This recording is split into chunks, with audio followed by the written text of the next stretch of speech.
টান জমিদার বাবুর বাড়ি, টান জমিদার বাবুর মন্দির,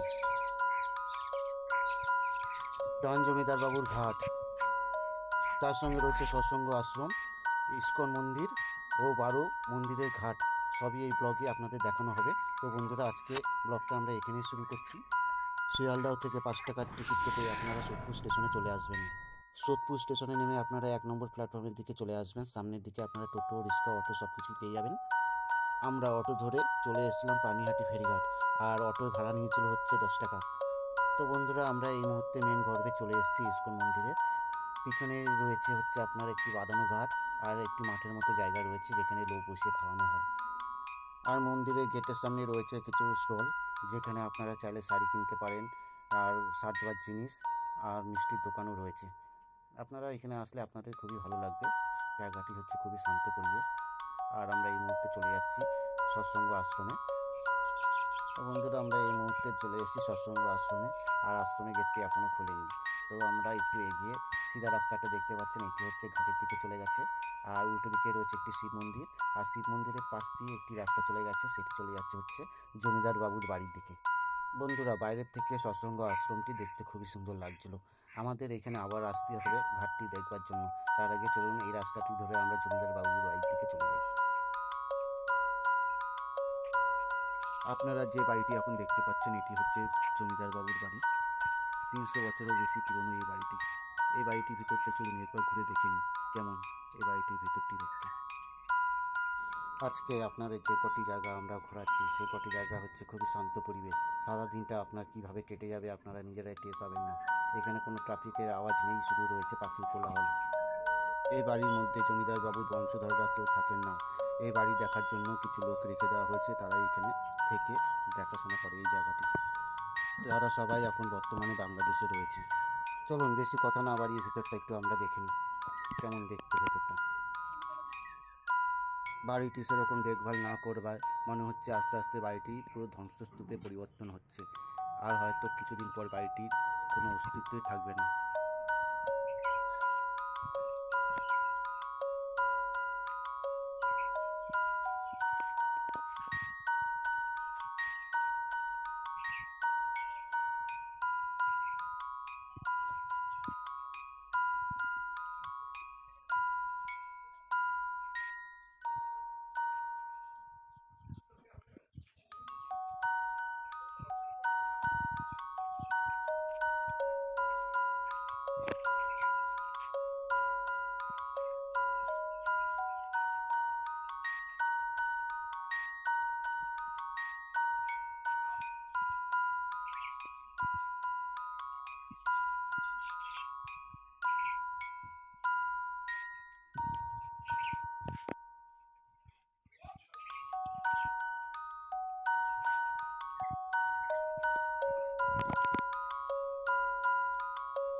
কিছুক্ষণ জমিদার বাবুর বাড়ি ঘুরতে ঘুরতে এইখানকার দাদাদের মুখ দিয়ে জানতে পারলাম এই জমিদার বাবুর তৈরি একটি মন্দির ও ঘাট রয়েছে। আর জমিদার বাবুর তৈরি করা সেই কালী মন্দির আর ঘাটটি ছাড়িয়ে আমরা চলে এসেছি।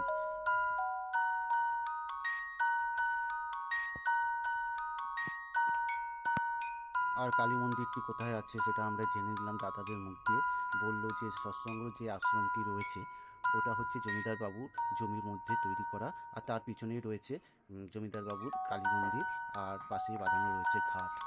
আর কালী মন্দিরের স্ট্রাকচারটি বললো অনেকটা দক্ষিণেশ্বর কালী মন্দিরের মতো দেখতে। তো আমরা আর বেশিক্ষণ এই জমিদার বাড়ির মধ্যে আর রইলাম না, চলে গেলাম সেই কালী মন্দিরটি আমরা দেখতে। আর তার সঙ্গে সঙ্গে আমরা দেখেও নেবো সৎসঙ্গ আশ্রমটি।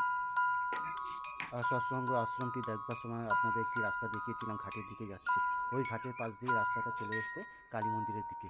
এ হচ্ছে সৎসঙ্গের আশ্রমের পিছন দিকটা, আর এ হচ্ছে সৎসঙ্গর পিছন দিকের গেট আশ্রমের। আপনারা নিশ্চয়ই দেখতে পাচ্ছেন এই পিছন দিকের দৃশ্যটি হচ্ছে এরকম দেখতে সৎসঙ্গ আশ্রমের। আর সিধা চলে যাচ্ছে হচ্ছে কালী মন্দির দিকে।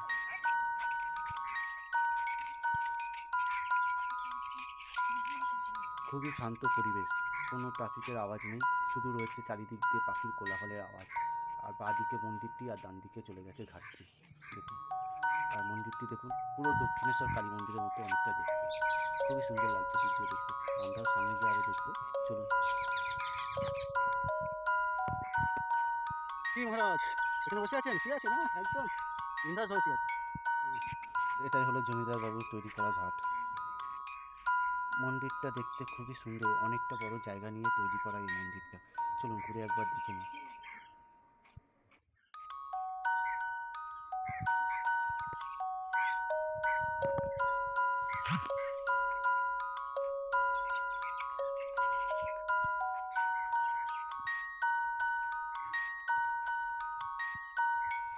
মন্দিরের প্রাঙ্গণটা অনেকটাই বড়, আর মাঝখানে রয়েছে তৈরি করা একটি আলপনা, সেটাও দেখতে খুবই সুন্দর।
বলো দাদা। নমস্কার দাদা। এই মন্দিরের সম্পর্কে কিছু বলো। মন্দির দাদা, এই মন্দির সম্বন্ধে অতটা অবগত নই, আমি খুব রিসেন্ট আসছি, কিন্তু এখানে আসলে একটা মনের তৃপ্তি, মানসিক শান্তি পাই বলে রোববার করে যখনই ছুটির দিন আসে, যেহেতু আজকে রোববার, তাই এসছি, স্নান করবো, সময় কাটাবো করে। ঘাটটাও তো দেখলাম খুবই সুন্দর। খুব সুন্দর জায়গা, এটা আমাদের খুব দারুণ জায়গা, অনেকেই আসে, বিকাল 6টা থেকে অনেক লোক আসে। পাখির কলতান আছে, ইঞ্জিনের ঘ্যান ঘ্যান শব্দ নেই, যেগুলো আমার পছন্দই করি না। শান্ত পরিবেশ। একদম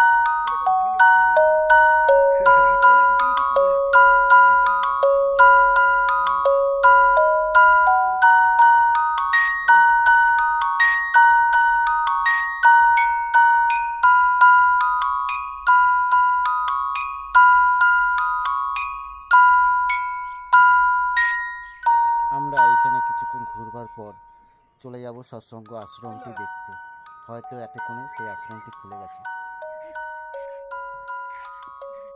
আমরা সিঁড়ি থেকে উঠে মন্দিরের উপর চলে এসেছি, আর এ হচ্ছে সৎসঙ্গ আশ্রমের উপরের ভিউটা। পিছনেই রয়েছে জমিদারবাবুর তৈরি করা সেই কালী মন্দিরটি, যেটা আমরা ঘুরে আসলাম।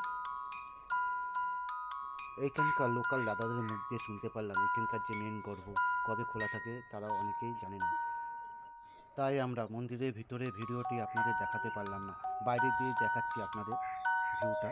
কতটা সুন্দর দেখুন আপনারাও এই জায়গাটা। আশ্রমটি খুবই সুন্দর, শুধু লোকজন অতটা নেই, আর চারিপাশটাও খুব সুন্দর। আমরা উপর থেকে যতটা পারলাম আপনাদের চারিদিকটা দেখালাম ঘুরিয়ে। চলুন এবার আমরা চলে যাব বারো মন্দির ঘাট দেখবার জন্য, শুনেছি ওই জায়গাটাও খুবই সুন্দর। চলুন একবার ঘুরে আসি। এ হলো বারো মন্দিরের মেন গেট।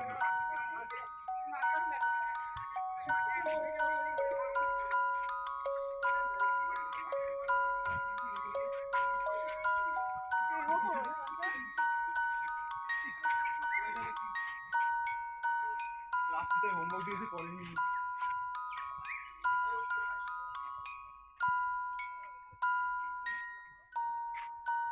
অনেকটা বড় এরিয়া নিয়ে তৈরি এই মন্দিরের চত্বরটা। চলুন সামনে গিয়ে দেখে নিই কতটা সুন্দর।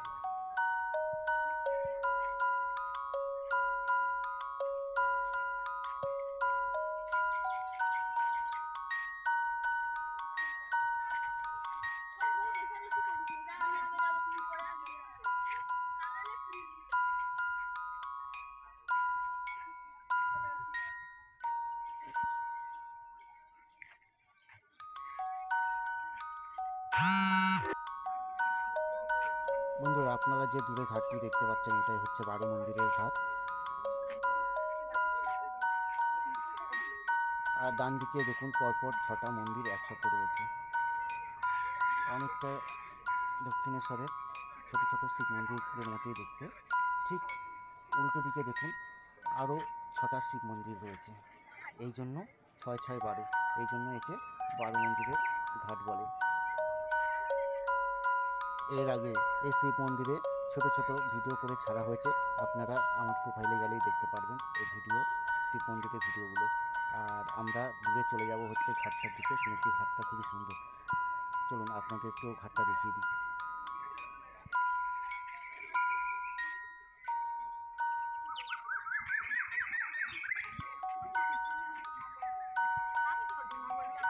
অনেকের মুখে শুনেছি ঘাটটা খুবই সুন্দর দেখতে, আর পাখির কোলাহলে আপনার মন খুবই ভরিয়ে দেবে। আর ঘাটের উপরে সবসময় আকাশে উড়ে বেড়াচ্ছে পাখির দল।